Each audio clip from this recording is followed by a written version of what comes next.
Alright, so right off the bat, the difference between the two bikes in the seating position, I can tell you feel a lot more down, lower seated in the 24 Streetfighter. You definitely feel a little more in the bike and around it, versus I do think the new Streetfighter are a little more on top of it, and because of that, the reach to the ground as a rider isn't nearly as high.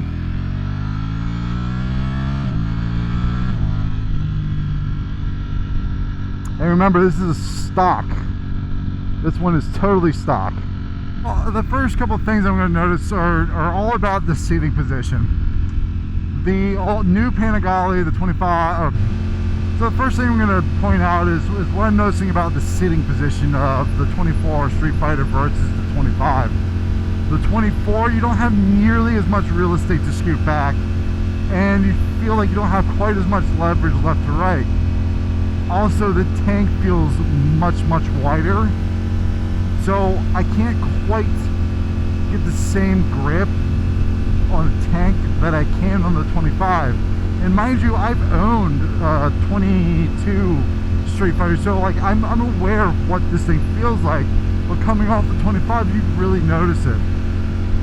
The other bit is the reach. It feels like the handlebars are a little bit more of a reach than the 25. The 25 feels like they come back to you a little bit more, and these ones you kind of got to go to them a little bit more. And I do mean a little bit. It is not a massive difference to me. It's just slightly noticeable.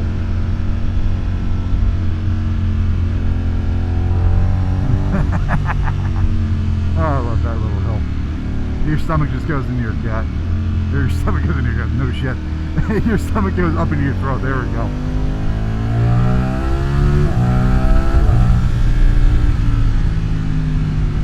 So the quick shifter on the 24 is good, but it isn't as smooth as the 25. Kind of funny. And this is also a pretty new bike, even though it's a 24. It's got 84 miles on it, or no, yeah, 85 miles on it. So it's still a pretty new bike, still getting broken in. And again, this is a demo at On Any Moto. So if you're in the area and you want to know what a Streetfighter is, and you like this generation with the single-sided swing arm and all that fun stuff, check it out on Any Moto.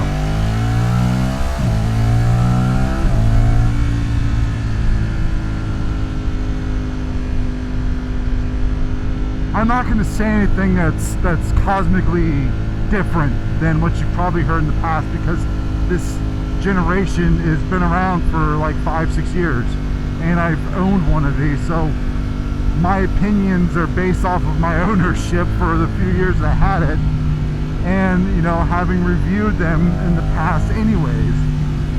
So if you're curious of what we think about these previous to the 24 or the 21, 22, 23, whatever, by all means peruse the channel. I mean, Bill's got a fully built one, custom painted, that he has, and you know, we have both said that we loved the Streetfighter platform, and that still holds true. I don't think I recorded, no, I recorded on the way back, but I didn't record on the way out this part of the road because it's not that interesting. But I want to point out there that it's a little bumpy, and even though this S has electronic suspension, it's actually soft. It's not as soft, as nice as what's on the 25, and those are arguably not as good as components as what this is. Arguably. Oh god, come on, stay on the side of the road. There we go. Have a little bit of fun through here.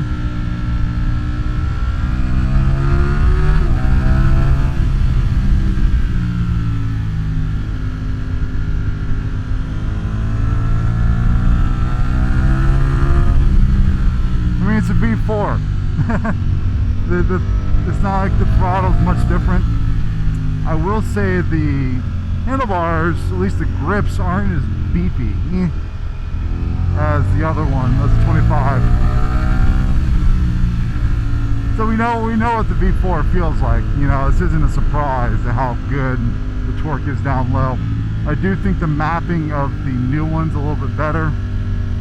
delivers power a little, I don't say a little bit, a good bit more smoothly than this one does. This one's definitely choppy in a way, and some of that's me.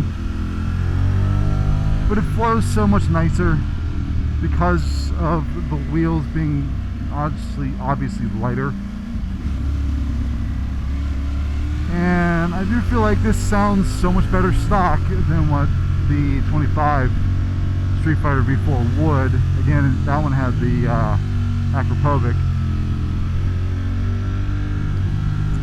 I think the way the seating position is on this, where you're a little bit more neutral, you don't quite have the quick turn-in that you actually get from the other 25 Streetfighter.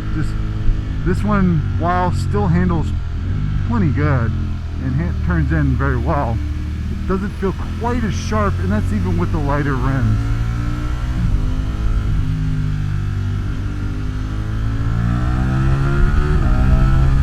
Yeah, that's good. It's good. It's good. It's good. Let's see if we can get a section here where there's no one.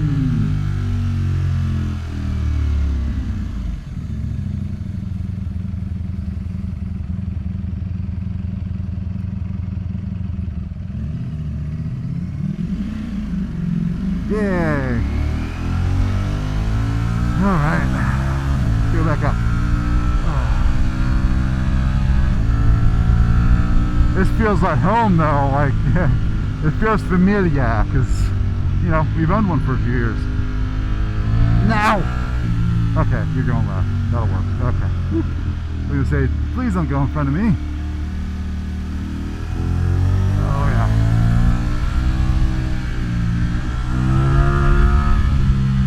Yep.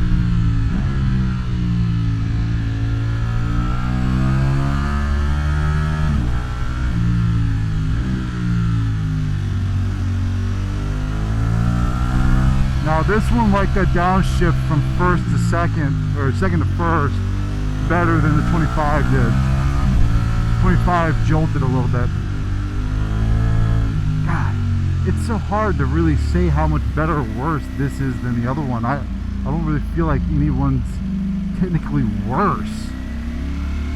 So it goes down to whether or not she wants a new tech and a double-sided swing arm versus slightly older upgraded model with a little bit bigger tank and slightly less real estate in the rear seat. Like it's so close that, I mean, we're splitting hairs here, whereas like the Panigale felt very different, not just looks but the riding wise. Like I said, the Streetfighter is so good to begin with, and it's just such a blast to ride. You can't go wrong with either one.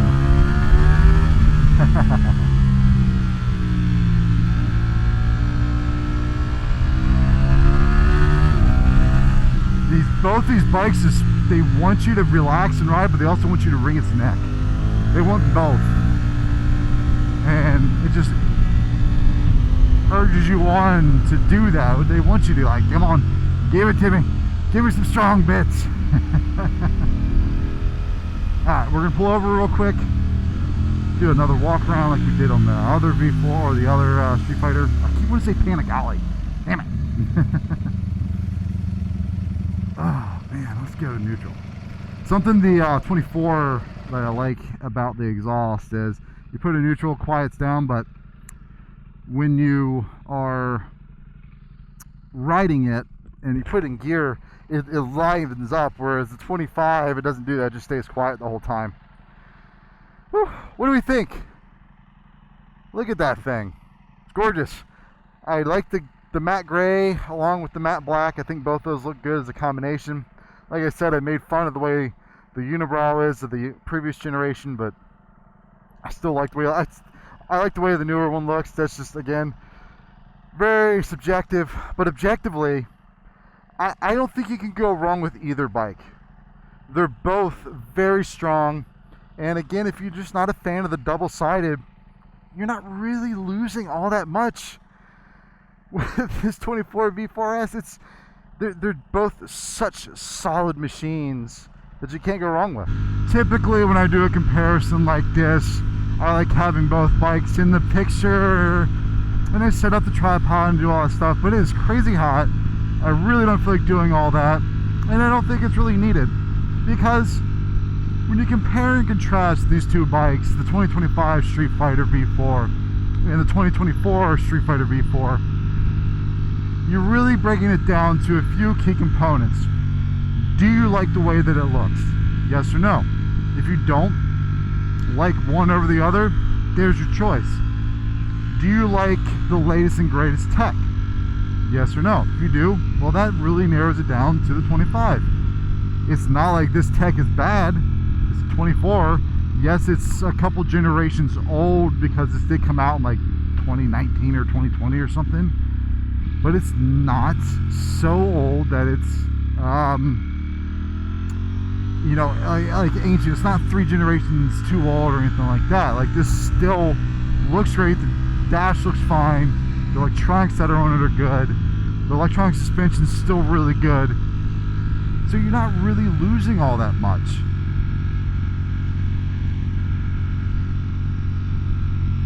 And then maybe you break it down to the looks. Outside of the swing arm, you know, do you like the way the front end of this looks? Do you like the other one better? And that's really all you gotta ask yourself when you're trying to buy between the last generation Streetfighter and the new generation, because look, they're both very, very, very good motorcycles. If you're mostly a street rider, just like I said in the 25 Streetfighter video, get the S. The S is definitely the way to go, because you have this electronic suspension and it adapts to roads like this where it's bumpy and mildly uncomfortable. You want something that can handle most road conditions, and then you can tighten it up on track when you want to go rip, or on the canyons like we just did there. So to me, the question really is whether you want an S or a base. That's really where the question lies with me, is when it comes to Streetfighter. Do I want an S or do I want a base? And again, the way I'd ride the Streetfighter, because I don't see it as a track-only type bike. I think the Panigales steer faster and better, which is why I went that route. But that's all you can really ask yourself. You're gonna ride on track 99% of the time? Yes or no? That's the one you go with. You like the tech? Yes or no? That's when you go with. If you want a double-sided swing arm or not, you're not going to go wrong either way. I know, very, very, very helpful consumer advice that I'm giving you. But yeah, if you like this video, give me a thumbs up. If you like this content and you watched the other review, definitely subscribe, because you might have missed it if you didn't. But yeah, I'm gonna get back inside and stop sweating because my guy's hot. 105. I will say that about the heat. You notice the heat more on the 24 than you did on the 25. That's all I'm going to say about that. But yeah, you all have a fantastic time and day and week and whatever it is. And I'll see you on the next video. We're going to give it a couple days before we do the V2 Streetfighters, because it's too hot to do both. Anyways, I'll see you all in the next one. Bye-bye.